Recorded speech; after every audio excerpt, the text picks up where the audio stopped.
Hey everybody, good morning, Happy New Year. We're going to be talking about more Sam Bosma today. I've profiled fantasy sports before on the channel. Check that video out if you haven't already. But today we're going to be talking about The Hanging Tower. Came out in 2015. So this is over 10 years ago.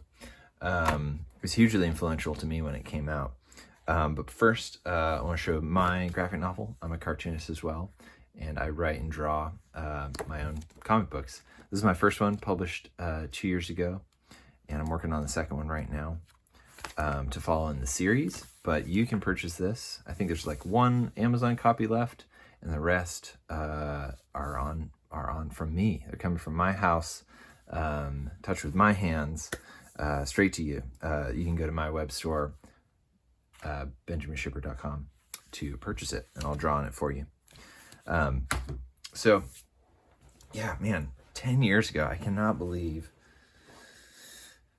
that is the case. When this came out and when I was sort of beginning to think about comics, and really, I really had a few comic books when I was growing up, and I grew up reading mostly Star Wars comics when Dark Horse had the license back in the 2000s. The 2010s, I guess, the aughts, I guess, is what we're calling it. What are we calling it, really? So I was reading a lot of Star Wars, and sort of what you could find in Books A Million was the store for me. And I really lost track of comics, really. I think that happens most people when they get into late high school, college, and I was illustrating a lot more as an art student, and I was illustrating for a profession after school when I graduated in 2013, and I was going to like children's book conventions, and I would be coming home with the comics that I bought from local comic book stores, wherever that was, New York City, and I thought, I think there's something else that I want to be doing. I want to write and draw my own book. I don't want to be the last piece of the puzzle as far as publishing goes.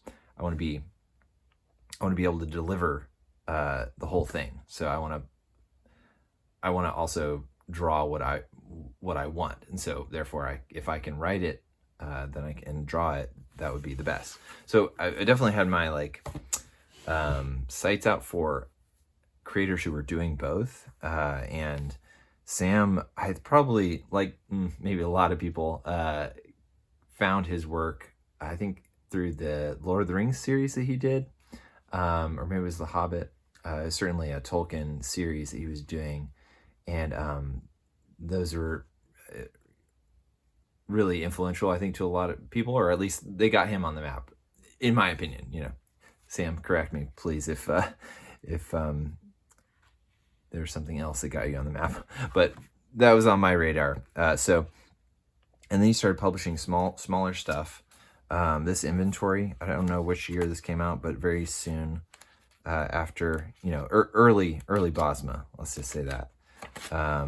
This might have been the first thing that he published, and then Fantasy Basketball in 2014, which is it's so developed, it's so good for someone right out of the gate, that obviously a lot of people were looking at him, and this came out, and it's like a mystery. It's a mystery all over it. The title, the picture, which obscures the character's face. We don't know who this is. It has a very sort of Spanish feel, like a Don Quixote or something like that. And I had to buy it. And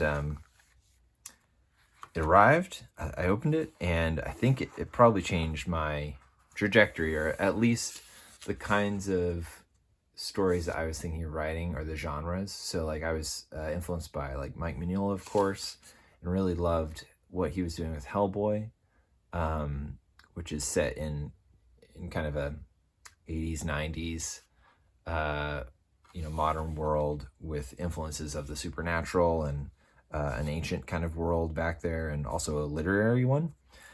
So that was a highlight. This was probably along with like Andrew McLean's Headlopper. This was another. This was a big influence in the genre, and what I mean by that is fantasy western. Um, it's it's so both, you know. Uh, it's so both. It's like um, has both elements equally. Okay, so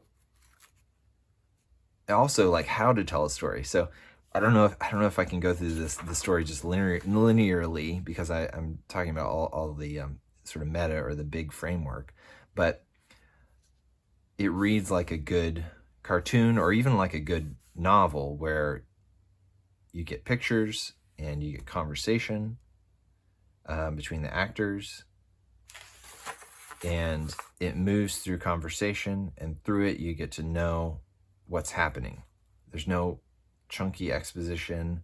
There's no titles even of like where this is. But obviously it's in a merchant shop, and you get to know that though it looks like a Western, they're talking about magic and they got swords, and they're talking about the magic disappearing. And so we've got an interesting kind of fall of the world. Whatever world this is, there's been something that has drained the magic from being able to be touched or to be used. Though kind of these magicians can feel it. And this character is the one on the cover. She's got armor, and it's a woman. It's a female, and instantly just like I loved, her sass to the innkeeper. She's a very well-rounded or very archetypical. I want to say well-rounded and also archetypical, but she reminds me of Marilla Cuthbert from the Anne of Green Gables books and show. Stern, appropriate, and determined, which I think makes a great hero. And it was also something that like I don't see that type of character in a genre play or in a genre anything. Like you see it in Anne of Green Gables, but I was not seeing that very many other places. So that was exciting to see him develop a character in that way. And so she's off to the Hanging Tower. And so there's great foreshadowing. There's obviously an ominous air to her leaving, maybe not sure if she's coming back. Saddling up her hoss, saying goodbye to the town kids. Good way to show like that she's liked, but she's also stern. Like this also reminds me of the Coen brothers. What's the name of the movie? True Grit. So True Grit, obviously the John Wayne one was first, but then the Coen brothers did True Grit. I can't remember what year, but it had that flavor of just this kind of stern Rooster Cogburn kind of older figure interacting with younger figures, younger kids, and it's nice, like that type of like it's not patronizing to kids, and it's just a great scene. Moving through landscape, like he's a new cartoonist. I was a new cartoonist at the time. This type of simple going from one place to another was a big deal to me, and just to see like this is a person who like time elapses and they do different things at different times, kind of silly to talk about, but it's a foundational way to make comics. Also, like there's not a lot of experimentation going on here with like borders or anything. Like same with Mignola, he keeps it tight, he keeps it inside the panels. So she's encountered a first problem. The road is out. And this is great. It's just some of her dialogue. I find myself vexed pretty good here. It's a great, I guess you could say, colloquial or colorful language. I find myself vexed pretty good here. And so she has to take a different way, which is fun. I mean, it obviously leads her to this way, which she wouldn't have taken before. Kind of like in The Lord of the Rings when they're going over the pass of the high mountain, but it's obviously they're blocked. They have to go a different way. It's like you could go, you could choose to just go straight, as a writer, you just go straight, but like putting the obstacle, it just gives much more. It is world building. It is character building.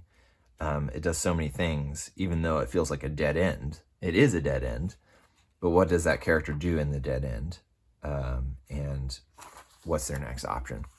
And they come to this bridge, really great. Like it's very Oriental, this bridge, and there's lots of different genres happening. It's like almost moved into like a samurai feel, which is also akin to the Western. But this guy, great character as well.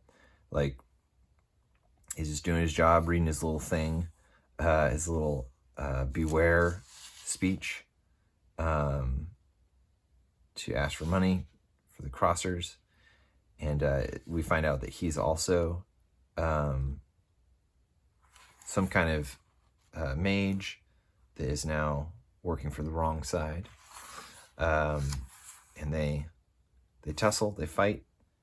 Really fun. Just like the setup, like, and then the action, which is good, quick, kind of hard, and then over. Like it's not taking me 4 spreads like to get through this action, which I think action wise, like I'm always thinking about like the movie Drive with Ryan Gosling. Like that kind of action is just quick and hard and fast. Like it's just over.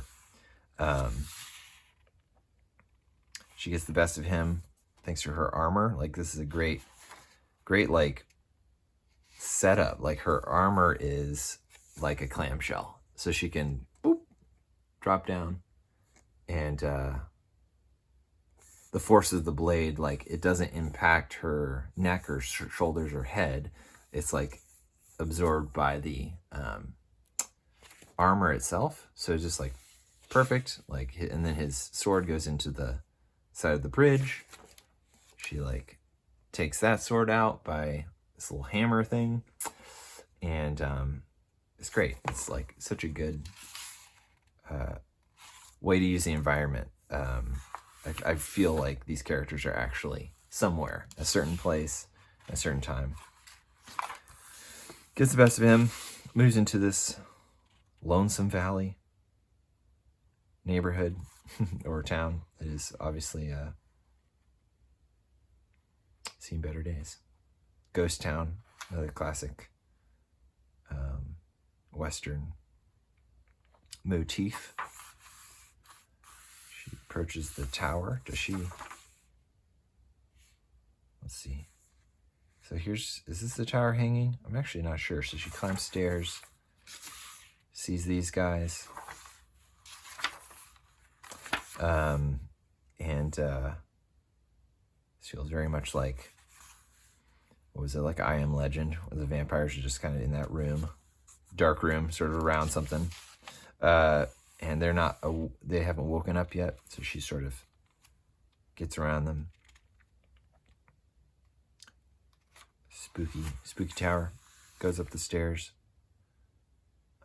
and they're starting to catch on. They've got these sort of I don't want to say steampunk because that's kind of cringe, but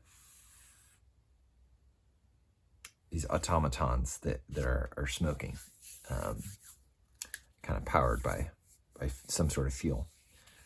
Great action, like just great like rendering as in like not having so many lines on a page, or the lines in the right place, like the ability to again ground the character, make the character feel like they're standing in something, like by not even showing all of their feet. You know, it's dusty. It's like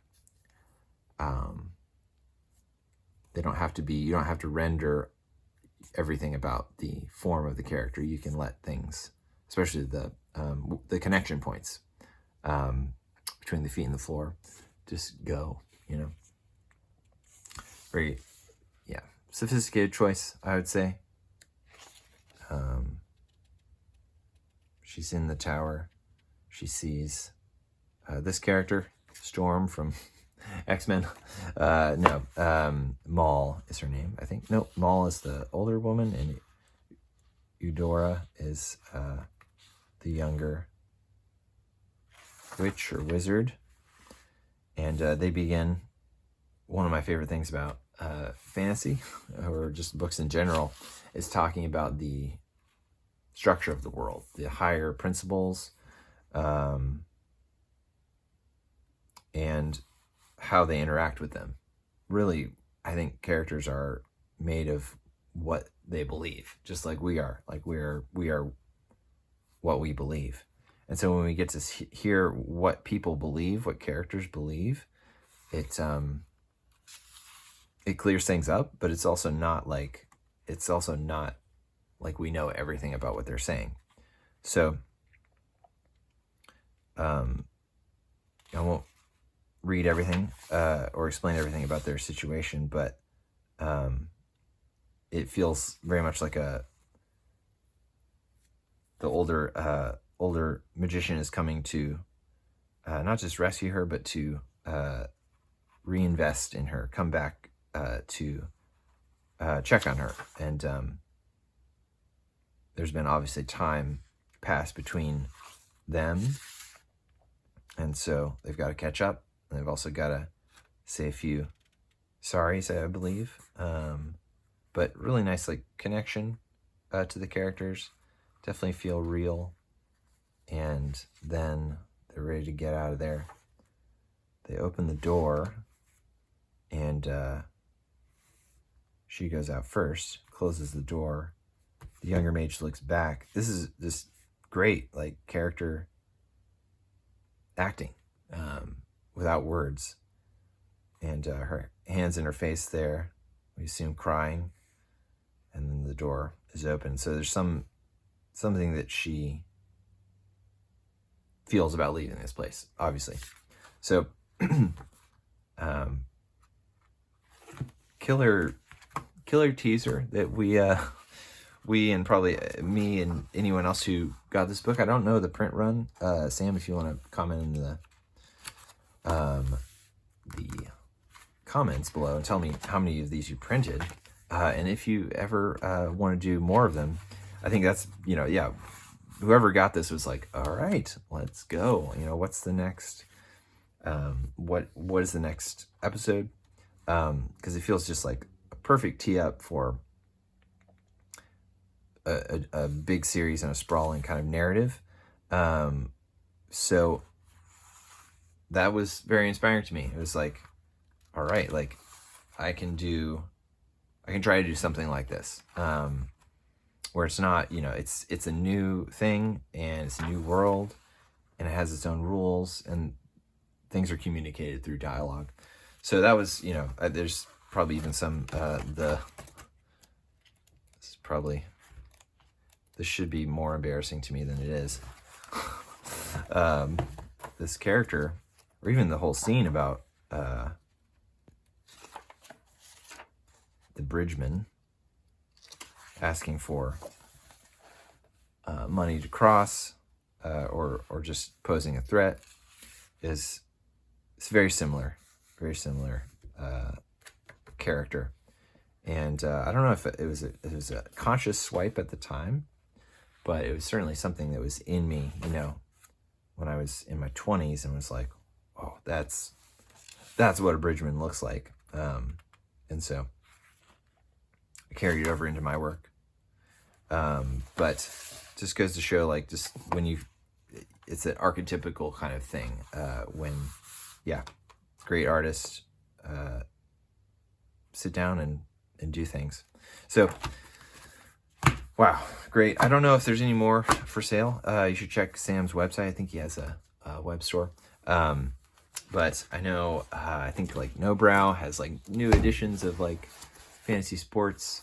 I think they're smaller, more manga size or paperback. But you know, what a talent.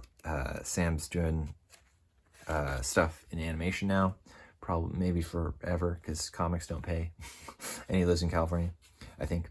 But check him out, follow him on social media, and yeah, and tell him how much you liked it. Maybe we can get him out of retirement, you know, bring him back. But I am starting out this year hopefully strong. I want to be here more. I say that, but then we're also going to have a third child. So our little baby's coming in